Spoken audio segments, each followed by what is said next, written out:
मरते ही इंसान के साथ ये 3 डरावनी चीजें होती हैं जिनके बारे में 99% लोगों को नहीं पता। और सबसे हैरान करने वाली बात यह है कि ये सब गरुड़ पुराण में पहले से लिखा हुआ है। अगर आप ये सच जान गए तो जिंदगी को देखने का नजरिया बदल जाएगा। जब इंसान की मृत्यु का समय आता है तो सबसे पहले उसके शरीर की शक्ति धीरे धीरे खत्म होने लगती है। सांसें तेज और भारी हो जाती हैं, दिल की धड़कन अनियमित होने लगती है और तभी एक पल ऐसा आता है जब शरीर और आत्मा अलग होने लगते हैं। गरुड़ पुराण के अनुसार इस समय इंसान को अपनी पूरी जीवन की झलक दिखाई देती है। जो अच्छे काम किए, जो बुरे कर्म किए, सब कुछ एक फिल्म की तरह उसकी आंखों के सामने चलता है। और जैसे ही अंतिम सांस निकलती है, आत्मा शरीर को छोड़ देती है। लेकिन सबसे चौंकाने वाली बात यह है कि आत्मा को कुछ समय तक ये समझ ही नहीं आता कि वो मर चुकी है। वो अपने ही शरीर को देखती है, अपने परिवार वालों को रोते हुए देखती है, लेकिन कुछ कर नहीं पाती। वो चिल्लाती है, बोलने की कोशिश करती है, पर उसकी आवाज किसी को सुनाई नहीं देती।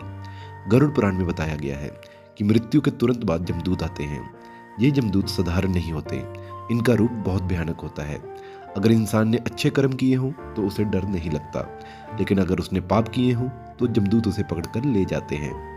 कहा जाता है कि उस समय आत्मा को बहुत डर और पीड़ा महसूस होती है और मौत के बाद आत्मा तुरंत इस दुनिया से नहीं जाती।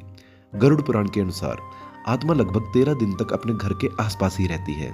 वो अपने परिवार को देखती है, उनके दुख को महसूस करती है और कई बार उन्हें संकेत देने की भी कोशिश करती है। इसलिए हिंदू धर्म में 13 दिन के संस्कार बहुत महत्वपूर्ण माने जाते हैं। इन 13 दिनों के बाद आत्मा को उसके कर्मों के हिसाब से आगे की यात्रा पर भेज दिया जाता है।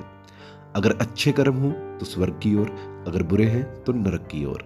जानी जो भी हम इस जीवन में करते हैं उनका पूरा हिसाब हमें देना ही पड़ता है। तो अब सोचिए, हम जो भी कर रहे हैं वो सब रिकॉर्ड हो रहा है। मृत्यु के बाद कुछ भी छुपा नहीं रहता। इसलिए अच्छे कर्म करें, सच्चाई के रास्ते पर चलें, ताकि अंत में हमें डर नहीं बल्कि शांति मिले। अगर आप भी ऐसे ही रहस्यमय और सच्चे ज्ञान जानना चाहते हैं तो अभी सब्सक्राइब करें सागरपुंज चैनल को। वीडियो पसंद आया हो तो लाइक और शेयर जरूर करें।